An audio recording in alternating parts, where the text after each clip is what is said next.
एक सिंपल मुझे एक SHM multi super position of SHM पे ऊपर मैं चूज पूछता हूं तुमको, ठीक है। मैं यहाँ पे लिख देता हूं जो अपन ने पहले भी पढ़ा था, सुपर पोजिशन ऑफ एसएचएम्स। याद है एसएचएम्स में अपन ने किया था सिंपल हार्मोनिक मोशन, दो सिंपल हार्मोनिक मोशंस होते हैं, तो दो सिंपल हार्मोनिक मोशन या तीन सिंपल हार्मोनिक मोशंस को कैसे करते हैं, कैसे फेजर डायग्राम से करते हैं। तो अब मुझे एक बात बताओ गाइस, एक बात बताओ, एक पार्टिकल है जो एसएचएम कर रहा है, देखो यहाँ पे मैं लिखते रहता हूँ, सपोज ये पार्टिकल एसएचएम कर रहा है, y is equal to a1 sine omega t, ठीक है। फिर दूसरा ये है, दूसरा कर रहा है वापस let's say a2 sine of let's say omega t, ठीक है, प्लस लेट्स से कुछ अपन एंगल बनाते फाई नॉट। अब मैंने बोला इन दोनों का एसएचएम का एडिशन बताओ, ठीक है। तो अब मुझे बताओ एक पार्टिकल है वो इधर से एसएचएम करे, इधर से एसएचएम करे, दोनों को मैंने ऐड कर दिया तो क्या हो जाएगा, दोनों का एसएचएम क्या हो जाएगा, y1 plus y2, y net हो जाएगा ना, डिस्प्लेसमेंट, नेट डिस्प्लेसमेंट क्या हो जाएगी, दोनों का एडिशन क्या हो जाएगा, a1 sine omega t plus क्या a2 sine omega t plus phi naught. चलो अब मुझे एक बात बताओ, इस केस में, दोनों के केस में इनको ऐड करने का तरीका क्या बताया था मैंने, याद करो जरा तरीका क्या बताया था, इन दोनों को ऐड करने का तरीका क्या बताया था मैंने, याद करो। तो a1 साइन ओमेगा टी को मैंने क्या बोला था, एक वेक्टर ड्रॉ करो, याद है एक वेक्टर ड्रॉ करना है a1 का, और ये एंगल होता है ओमेगा टी, बराबर, ये एंगल ओमेगा टी था। फिर उसके बाद एक a2 वेक्टर था जो एंगल कितना था, omega t plus phi naught, a2 vector था जिसमें अपन क्या ओमेगा टी तो था ही प्लस फाई नॉट था। तो इन दोनों के अंदर का फेज डिफरेंस कितना है गाइस, इन दोनों के अंदर का जो फेज डिफरेंस है, इन दोनों के अंदर का फेज डिफरेंस क्या बोल सकते हैं अपन, हाँ? तो फेज डिफरेंस जो है वो कितना है, फाई नॉट है कि नहीं है वो बताओ। और ये तो मेरा सुपर पोजिशन ऑफ एसएचएम था उस पर्टिकुलर पॉइंट पे। अब मुझे बताओ उस पर्टिकुलर पॉइंट पे गाइस, उस पर्टिकुलर पॉइंट पे जब सपोज मैं कुछ करूं, मतलब मैं ऐसा पकड़ लो दो वेव्स आ रही है, ठीक है। अब यहाँ पे सेम चीज देखो ना, वेव्स के लिए भी तो हो सकता है, ये सेम चीज वेव्स के लिए। यहाँ पे मैं लिख देता हूँ, तुम लोग बोलोगे सर ए नेट की वैल्यू क्या होगी, तो ए नेट की वैल्यू क्या होगी, अंडर रूट ऑफ क्या a1 square plus a2 square plus क्या 2a1 a2 cos phi, right, cos phi naught, where phi naught is what, phase difference between this two. फिर उसके बाद किसी ने बोला tan अल्फा की वैल्यू कितनी आई थी, ठीक है, a2 sine phi naught divide by a1 plus a2 cross phi, ये अपन ने किया था। मुझे बताओ पहले तो ये याद है कि नहीं ये सब कुछ चीजें भाई, मतलब ये तो वेक्टर के रिजल्ट्स है ना। तो ये सारे जो इक्वेशंस मैंने अभी एसएचएम के लिए लिखे थे, क्या मैं वेव्स के लिए भी लिख सकता हूं, और मुझे सपोज वेव का इंटरफेरेंस मुझे स्टडी करना है, तो इंटरफेरेंस में इसी मेथड से कर सकता हूं कि नहीं कर सकता गाइस, इंटरफेरेंस में इसी मेथड से कर सकता हूं कि नहीं कर सकता, बिल्कुल कर सकता हूं। अब 2 से 3 वेव्स होंगे और वो आ रहे, उनकी इक्वेशन लिख लो और काम खत्म कर लो। मतलब मैं यहां पे दिखाता हूं, यहाँ पे देखो, अब मैं यहाँ पे हेडिंग डाल देता हूं, अब तुम लोग सुपरपोजिशन ऑफ एसएचएम का हेडिंग मत डाल दो, ये डाल दो सुपरपोजिशन ऑफ वेव्स, ठीक है, वेव्स, इसकी मैथमेटिकल एनालिसिस हम लोग देखेंगे। अभी हम लोग मैथमेटिकल एनालिसिस देख रहे हैं। अब मैं सिर्फ 2 ही करता हूं, अब 2 से 3 या 4 भी कर सकते हो, सिर्फ 2-3 वेक्टर्स ऐड करने पड़ेंगे। बोलो 3 वेव्स होंगे तो क्या करने पड़ेगा बताओ, 3 वेव्स सपोज होगा तो क्या करना पड़ेगा, a1 a2 a3, 3 वेक्टर को ऐड कर लो, हर एक का अंदर का फेज डिफरेंस लिखना पड़ेगा आपको, मतलब दोनों के अंदर, सारे वेक्टर्स के अंदर का एंगल लिखना पड़ेगा।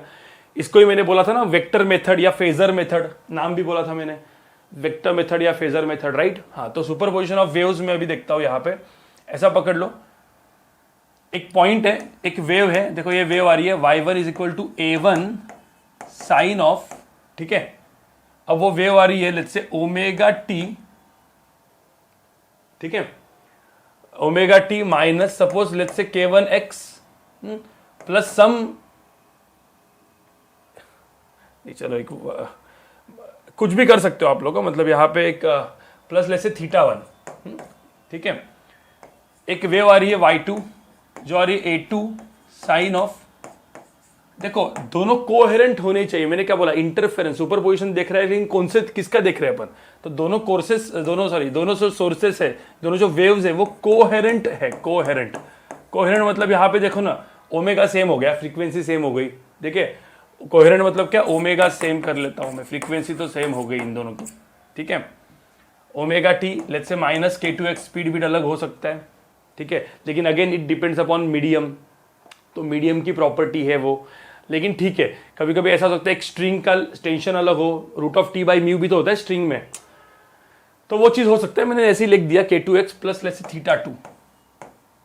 मुझे बताओ इन दोनों वेव्स में जो फेज डिफरेंस आएगा एट पर्टिकुलर x, किसी ने बोला फेज डिफरेंस कैसे कैलकुलेट करोगे गाइस, इसमें जो फेज डिफरेंस होगा, तो फेज डिफरेंस के लिए क्या करना पड़ेगा, ये जो एंगल है ये और ये, इन दोनों को क्या करना पड़ेगा, इन दोनों को क्या करना पड़ेगा गाइस, इन दोनों का क्या करना पड़ेगा। मैंने सपोज इसको यहां पे φ1 लिखा, इन दोनों को φ2 लिखा, तो φ1 माइनस φ2 करना पड़ेगा, सब्ट्रैक्शन करना पड़ेगा भाई, सब्ट्रैक्शन करना पड़ेगा ना, क्योंकि ओमेगा टी का टर्म तो है ना इन दोनों का।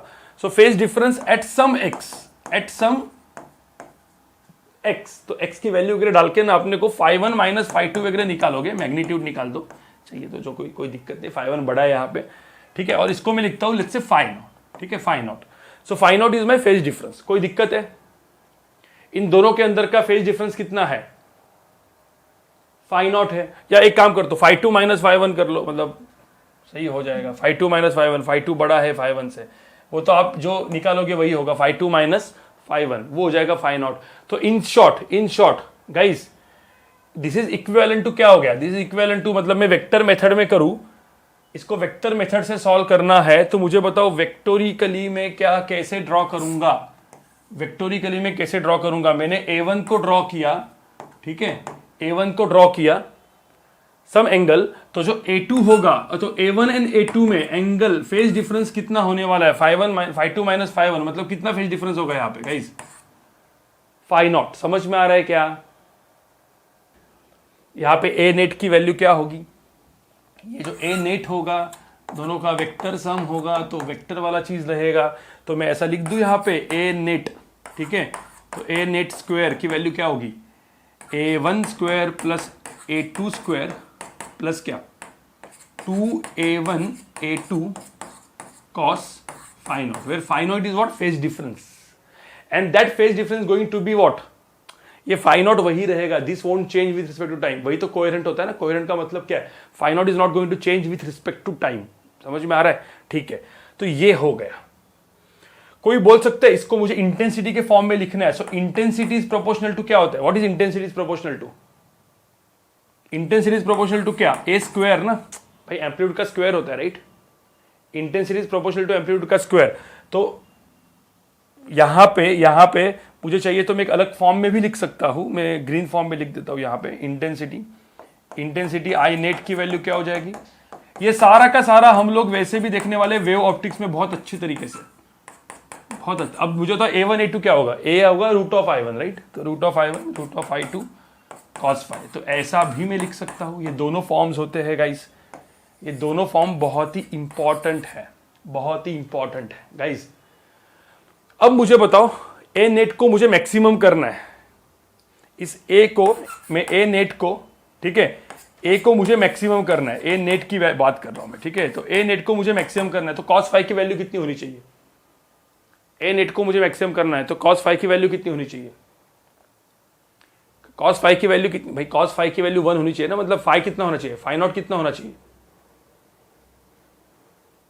0। तो अब एक 0 नहीं, मतलब अभी थोड़ा सा मैथ्स आपने अच्छा पढ़ा होगा तो आपको समझ में आएगा क्या होना चाहिए। तो एक काम करता हूं मैं, इसको मैं, हाँ बिल्कुल 2n पाई, तो i जो है, एक minute, i is equal to, मैं something some constant k into a square वगैरह लिख देता हूं, यहां पे ये ऐड करेंगे तो ये सब कुछ बन जाएगा। A net to be maximum, ये इसको मैक्सिमम करना है, तो cos phi naught should be equal to क्या, शुड बी इक्वल टू कितना, cos phi should be equal to 1। तो मुझे तो फेज डिफरेंस जो होगा φ0, जो फेज डिफरेंस है φ0 कितना होगा, इसकी वैल्यू कितनी होगी, एक्चुअल में देखा जाए तो कितनी होगी 2n पाई भाई, 0 2 पाई 4 पाई राइट ना, अरे भाई मैथमेटिकली cos 0, cos 2 पाई, cos 4 पाई सबकी वैल्यू कितनी होती है 1। तो इस केस में जो ए मैक्स की वैल्यू, ए नेट की वैल्यू जो मिलेगी, ए नेट की वैल्यू कितनी मिलने वाली है A1 plus A2। Guys A1 plus A2 मिलेगी कि नहीं मिलेगी? ठीक है। सिमिलरली ये इसकी वैल्यू कितनी मिलेगी, आई नेट की वैल्यू कितनी मिलेगी? देखो ना, I1 plus I2 plus 2 root I1 I2, क्योंकि cos फाइव 1 डाल दो, cos फाइव नॉट की वैल्यू 1 डाल दो, तो यहां पे क्या आ जाएगा root I1 plus root I2 बराबर इसका स्क्वायर बराबर।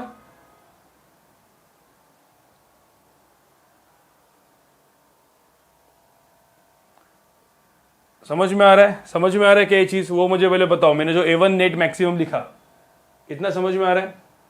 हाँ, अब मुझे बताओ ए नेट मिनिमम कब होगा? मिनिमम जब cos फाइव नॉट की वैल्यू कितनी हो जाएगी? -1, जीरो मत बोलो भाई, -1 होगा, मतलब फाइव नॉट की वैल्यू कितनी हो जाएगी भाई? n पाई मत बोलो, थोड़ा सा मैथ्स थोड़ा सा तुम्हारा। 2n प्लस 1 पाई, समझ में आ रहा है ना? Where n varies from 0 to n varies from 0 1 2, ठीक है। और यहां पे भी n varies from 0 1 2। cos phi naught is equal to -1। तो अब मुझे बताओ यहां पे a नेट की वैल्यू कितनी आने वाली है? कितनी आने वाली है? A1 minus A2। और आई नेट की वैल्यू क्या हो जाने वाली है? ये ध्यान में रखना, ये सब मिनिमम चीज है, मिनिमम चीज है, ये सब मिनिमम चीजें हैं, ठीक है। क्या होगी यहां पे? यहां पे माइनस साइन होगा, तो root I1 minus root I2 का स्क्वायर। कोई दिक्कत है? कोई दिक्कत है? मैक्सिमम देखो ध्यान में रखना, इसका मतलब क्या हुआ मुझे बताओ। दो वेव्स आ रहे हैं और एक पॉइंट पे देखो, दो वेव्स, इधर से एक वेव आ रही थी, इधर से एक वेव आ रही थी, और एक पॉइंट पे क्या हो गई? सुपरपोज हो गई। तो उस पर्टिकुलर पॉइंट का ये एम्पलीट्यूड रहा ना, देखो ना एम्पलीट्यूड चेंज हो रहा है ना, कभी मैक्सिमम हो रहा है, कभी मिनिमम भी हो सकता है। जब उस पॉइंट का एम्पलीट्यूड मैक्सिमम होगा तो ऐसे इंटरफेरेंस को, गाइस यहां पे ध्यान में रखना, ये वर्ड इंपॉर्टेंट है बहुत ही, इसको हम लोग बोलते हैं कंस्ट्रक्टिव इंटरफेरेंस। क्या बोलते हैं? Constructive interference. तो इसको क्या बोलेंगे फिर? ये कंस्ट्रक्टिव होगा तो ये क्या हो जाएगा? डिस्ट्रक्टिव। भाई सिंपल सी बात है, ठीक है। तो ये चीज क्या हो जाएगा? Destructive interference. कोई दिक्कत इसमें? एक minute. Phase difference is equal to क्या? 2 पाई बाय लैम्बडा इंटू क्या? Path difference. याद है? याद है? तो अभी मुझे बताओ, यहां पे अपने को फेज डिफरेंस पता चल गया, फेज डिफरेंस इतना है 2n पाई वगैरह। तो फेज डिफरेंस यहां पे डालेंगे तो अपने को पाथ डिफरेंस भी तो मिलेगा। एक अपना नया फॉर्मूला मिल गया पाथ डिफरेंस वाला। Path difference is equal to क्या मिलेगा अपने को? पाथ डिफरेंस क्या मिलेगा? लैम्बडा बाई 2 पाई इंटू क्या? Phase difference. Phase difference, phase difference मतलब क्या? जो भी अपना फेज डिफरेंस यहां पे अपने लिया, फाई नॉट। अब मुझे बताओ फॉर कंस्ट्रक्टिव इंटरफेरेंस क्या डालेंगे अपन? कंस्ट्रक्टिव इंटरफेरेंस फाई नॉट की वैल्यू कितनी डालेंगे यहां पे? एक बार यहां पे, तो एक बार फाई नॉट की वैल्यू यहां पे क्या डालेंगे? जो केस 1 था यहां पे, इसको मैं बोलता हूं केस 1, ठीक है, और इसको मैं बोलता हूं केस 2। तो केस 1 के लिए क्या होगा? और केस 1 फाई नॉट की वैल्यू कितनी है? फाई नॉट की वैल्यू कितनी है? 2n पाई है। 2n पाई यहां पे डालेंगे तो मुझे बताओ क्या आ गया यहां पे? पाथ डिफरेंस कितना आया? What is path difference? Path difference कितना आया? यहां पे 2n पाई डालो, 2 पाई कैंसिल, तो कितना है? n लैम्बडा आया, ठीक है। तो मुझे बताओ फॉर कंस्ट्रक्टिव इंटरफेरेंस मुझे बताओ पाथ डिफरेंस कितना होना चाहिए? How much should be the path difference? देखो यहां पे देखो, तो पाथ डिफरेंस शुड बी कितना? n lambda. फेज डिफरेंस इतना था, इसको हम लोग बोलेंगे फेज डिफरेंस। और पाथ डिफरेंस कितना हुआ?